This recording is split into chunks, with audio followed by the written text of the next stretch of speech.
Alors d'abord, ce qu'il faut comprendre, c'est que notre institution est davantage spécialisée sur les questions de climat et de lutte contre la désertification, la gestion des ressources naturelles.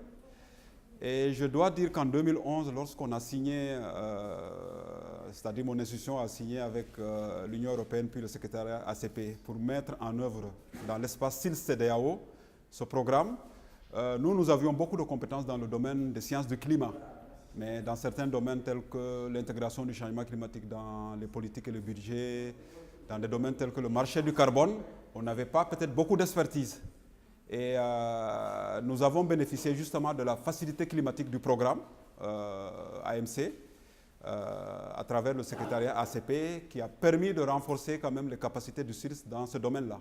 Maintenant, donc, je dois dire que depuis 2012, depuis 2013, vraiment le SILS a quand même consolider sa position de leadership dans le domaine du changement climatique. Parce qu'aujourd'hui, quand même, on a beaucoup de compétences, que ce soit à la fois dans les domaines de sciences du climat, dans les questions relatives à l'adaptation au changement climatique, mais également l'atténuation, et même, y compris les questions relatives aux négociations internationales sur le climat, et comme j'avais dit tantôt aussi, aux questions relatives à l'intégration du changement climatique dans les politiques. Alors maintenant, nous,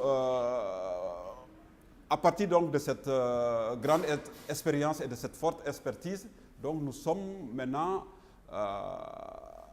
nous apportons quand même notre appui maintenant aux pays, notamment aux différents pays de notre espace, en matière de renforcement des capacités. Donc là, nous venons quand même en 2013 de former 4 pays à l'intégration du changement climatique dans la politique, à savoir le Niger, le Burkina Faso, la Côte d'Ivoire et le Bénin. Et à partir de 2014 aussi, on a prévu de faire la même chose pour 2 autres pays tels que le Sénégal et le Mali. Alors, d'autres expériences également dans le cadre du marché carbone.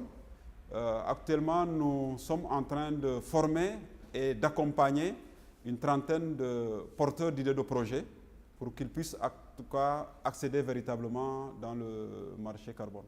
Donc on a ces porteurs de projets, c'est dans différents domaines tels que le boisement, le reboisement, l'agroforesterie, l'agriculture. Mais ces porteurs de projets au départ, ils ne connaissent pas bien les outils, les méthodologies pour pouvoir en tout cas développer leur note d'idée de projet et le document descriptif de projet. Donc nous sommes en train de leur accompagner dans ce processus-là. Et nous espérons qu'en 2014, à la fin de 2014, une dizaine de projets carbone issus de l'Afrique de l'Ouest pourront être soumis à des fonds carbone, que ce soit dans le cadre du marché régulé du protocole de Kyoto, ou en tout cas que ce soit également dans le cadre des marchés volontaires.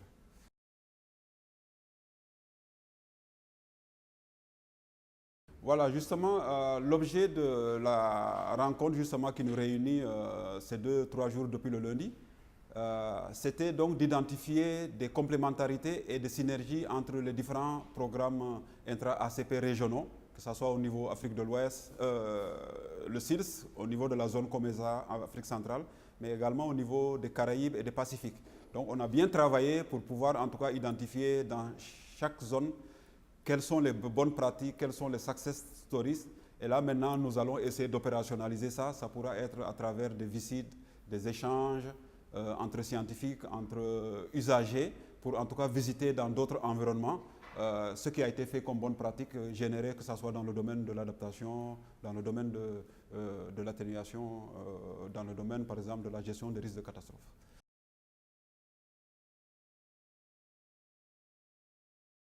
Dans notre espace, on a quand même déjà généré quand même un certain nombre de bonnes pratiques que nous avons présentées hier. Par exemple, nous avons conduit une étude sur l'impact de l'élévation du niveau de la mer sur la salinisation des terres agricoles côtières. Et cette étude-là a permis en tout cas d'identifier des bonnes pratiques de lutte contre la salinisation, donc des pratiques de lutte du point de vue chimique, biologique et également physique. Et nous allons donc élaborer un document de capitalisation qui va être diffusé non seulement en Afrique de l'Ouest, mais à travers les différents programmes régionaux GCCA. Je peux donner l'exemple aussi de ce que nous avons fait en matière de recensement de bonnes pratiques sobres en carbone dans le secteur de l'agriculture, la foresterie et le changement d'utilisation des terres. Alors là, il s'agit de bonnes pratiques qui contribuent à l'adaptation au changement climatique, mais également qui contribuent à l'atténuation du changement climatique. Par exemple, nous avons quantifié la réduction de gaz à effet de serre, notamment les quantités de carbone qui sont séquestrées. Mais nous avons également analysé comment ces bonnes pratiques contribuent à la génération de revenus des populations. Donc, c'est des bonnes pratiques aussi que nous voulons aussi diffuser à travers notre espace, mais à travers également les pays ACP.